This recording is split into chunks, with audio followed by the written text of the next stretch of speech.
तो कहानी शुरू होती है और शुरू से ही हवा में एक अजीब सा डर बसा हुआ लगता है। हमें बताया जाता है कि 1945 से 1962 के बीच अमेरिका ने आसमान में 331 न्यूक्लियर टेस्ट्स किए थे। उन धमाकों ने हवा, जमीन, पानी सब कुछ बदल दिया और सरकार ने आज तक ये बात नहीं मानी कि इन टेस्ट्स का असर लोगों के खून तक पहुंच गया था। यहीं से कहानी का असली अंधेरा शुरू होता है। सीन कटकर न्यू मैक्सिको डेजर्ट की तरफ चला जाता है। दूर तक हवा का एक भी झोंका नहीं, सिर्फ सूखी जमीन और खामोशी। कुछ साइंटिस्ट्स इस रेगिस्तान में कुछ ढूंढ रहे होते हैं। उनकी चलने की आवाज ही बस सुनाई देती है। तभी दूर से एक आदमी लहूलुहान हालत में लड़खड़ाते हुए उनके सामने आ जाता है। उसकी सांसें तेज, आंखों में डर, और वो बस एक ही बात बोलता जा रहा होता है, हेल्प, प्लीज हेल्प। लेकिन साइंटिस्ट्स उसकी बात समझ भी नहीं पाते कि अचानक पीछे से एक बड़ा सा म्यूटेंट उन पर टूट पड़ता है। हाथ में पिकैक्स, आंखों में जंगलीपन, और एक पल में सबको खत्म कर देता है। सबको मारकर वो उनके लाशें अपने ट्रक से बांधता है और धूल उड़ाते हुए दूर ले जाता है। तब वापस सीन्स आते हैं उन न्यूक्लियर टेस्ट्स के, और उन टेस्ट्स के बाद पैदा हुए बेकार बदले हुए बच्चे जो आगे चलकर म्यूटेंट्स बने। अब एक पुरानी सी गैस स्टेशन की तरफ कैमरा मुड़ता है। मालिक अंदर सोती हालत में पड़ा होता है। तभी बाहर से आवाज आती है जैसे कोई चल रहा हो। मालिक बंदूक उठाकर बाहर आता है, जोर जोर से रूबी रूबी पुकारता है। वो बेचैन होकर रूबी को ढूंढता हुआ गवर्नमेंट एरिया की तरफ भी चला जाता है। वापस आके देखता है कि किसी ने एक बैग उसके स्टेशन के बाहर रख दिया है। उस बैग को देखते ही उसके चेहरे का रंग उड़ जाता है। वो चिल्लाकर कहता है, सब खत्म, मैं और मदद नहीं कर सकता। फिर भी कुछ वक्त बाद वो बैग अंदर ले जाता है। किसी की नजर दूर से उसे देख रही होती है। जब वो बैग खोलता है तो उसमें महंगी चीजें होती हैं और एक कटी हुई कान। ये कान उस लड़की का था जिसकी तस्वीर उस पर्स में पड़ी मिलती है। यहीं से पता चलता है कि स्टेशन का मालिक भी म्यूटेंट्स के लिए काम करता था। पैसा और लालच ने उसे अंधा रखा था। उस वक्त एक फैमिली स्टेशन पर पहुंचती है। क्लीवलैंड से सैंटियागो जा रहे थे बॉब, उसकी वाइफ एथेल, बच्चे ब्रेंडा, बॉबी, लिन और लिन का हस्बैंड डग और उनकी छोटी बेटी कैथरीन, साथ में 2 जर्मन डॉग्स ब्यूटी और बीस्ट। फ्यूल भरवाने के बाद जब स्टेशन का मालिक उन्हें एक शॉर्टकट बताता है जो मैप में नहीं होता, बॉब टाइम बचाने के चक्कर में वहीं रास्ते पर निकल पड़ता है। ज्यादा दूर नहीं जाते और गाड़ी पत्थर से टकराकर बुरा गिर जाती है। टायर पंक्चर, इंजन बंद, सब गड़बड़। डॉग्स भाग जाते हैं और बॉबी उनके पीछे चला जाता है। धूप तेज, आसपास कुछ नहीं, सिर्फ सुनसान पहाड़। बॉबी डॉग्स को ले आता है पर कोई उन्हें छुपकर देख रहा होता है। बॉब और डग मदद लाने के लिए अलग अलग रास्ते पकड़ लेते हैं। बॉब गैस स्टेशन की तरफ जाएगा, डग आगे की तरफ। ब्रेंडा ट्रेलर का दरवाजा खोलती है और ब्यूटी दोबारा भाग जाती है। बॉबी उसके पीछे भागता है, तभी उसे खून का निशान दिखता है। वो उस खून को फॉलो करता है और देखता है कि ब्यूटी को आधे से काट दिया गया है। उसका दिल सुन्न हो जाता है, भागने लगता है पर व्हील पिट में गिरकर बेहोश हो जाता है।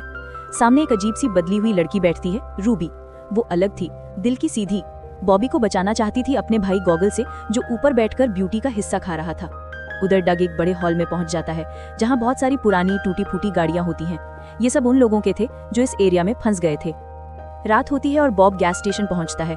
अंदर उसे वही बैग मिलता है और न्यूज़पेपर के टुकड़े, जिनसे पता चलता है कि ये इलाका सिर्फ नाम का बंद नहीं है, यहाँ कुछ और ही खेल चल रहा है। जब वो वहां से भाग रहा होता है तब जब उसे आवाज देता है। बॉब वापस जाता है और तुरंत जब उस पर बंदूक चलाकर अपनी जान खत्म कर लेता है।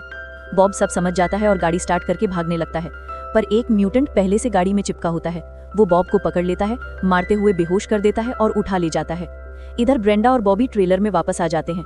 ब्रेंडा बॉबी को उठाने की कोशिश करती है, रूबी भाग जाती है। बॉबी अभी भी जो देखा वो सब नहीं बताता किसी को। डग वापस आके कहता है कि रास्ता आगे बंद है। सब सो जाते हैं पर बॉबी बेचैन रहता है। रात के अंधेरे में प्लूटो नाम का म्यूटेंट ट्रेलर में घुसकर ब्रेंडा को उठा ले जाता है। बॉबी डग को जगाता है और सबको सच बताता है। तभी बाहर से चीख आती है बॉब की। दूर एक पोल पर बॉब को आग लगाई जा रही होती है। डग और बॉबी उसकी तरफ भागते हैं। साथ ही एक और म्यूटेंट लिजर्ड ट्रेलर में घुसकर लिन की बेटी कैथरीन को पकड़ लेता है। लिन दौड़कर आती है पर लिजर्ड उसके ऊपर बंदूक तानकर ब्रेंडा को जबरदस्ती करने की कोशिश करता है। एथेल पीछे से आती है और उसे रोकने की कोशिश करती है पर लिजर्ड उसे गोली मार देता है। आवाज सुनकर डग और बॉबी भागते हुए वापस आते हैं। सब कुछ उल्टा पुल्टा पड़ा था। बॉब जलकर मर गया, लिन को लिजर्ड ने मार दिया, ब्रेंडा बेहोशी में थी, कैथरीन गायब।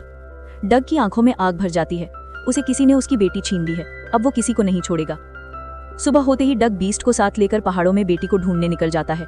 बीस्ट उसे एक माइन तक ले जाता है जहां वो म्यूटेंट्स की कब्रें देखता है, जैसे ये लोग कभी इंसान थे और रेडिएशन ने उन्हें बदल दिया। आगे जाकर डग की मुलाकात बिग ब्रेन से होती है। वो व्हीलचेयर पर बैठे एक अजीब म्यूटेंट होता है। बिग ब्रेन बताता है कि कैसे लोगों ने उन्हें माइंस में ढकेल दिया, कैसे न्यूक्लियर टेस्ट्स की वजह से उनकी बॉडी बिगड़ गई और कैसे वो बदले में सब ट्रैवलर्स को मारते हैं। पर डग को कैथरीन का पता नहीं बताता। तभी प्लूटो आ जाता है।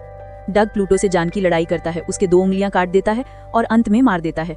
फिर एक और म्यूटेंट सिस्ट आता है जिसे डग मार देता है। बीस्ट भी एक म्यूटेंट को चकमा देकर मार देता है। उधर ब्रेंडा और बॉबी जुपिटर को देख लेते हैं जो उनकी माँ का डेड बॉडी खा रहा होता है। दोनों उसके लिए ट्रैप लगाते हैं और ट्रेलर को ब्लास्ट कर देते हैं। डग एक घर में कैथरीन को ढूंढता रहता है पर मिलता एक पिगलेट होता है क्योंकि बॉबी कैथरीन को चुपके निकाल कर ला चुका होता है, पर लिजर्ड अभी भी ढूंढ रहा था। रूबी कैथरीन को डग के पास लाती है पर लिजर्ड आ जाता है। डग उसे गोली मार देता है। रूबी डग की बेटी को बचाने के लिए लिजर्ड पर गिरकर दोनों को पहाड़ से नीचे गिरा देती है। बॉबी और ब्रेंडा जुपिटर को मार देते हैं।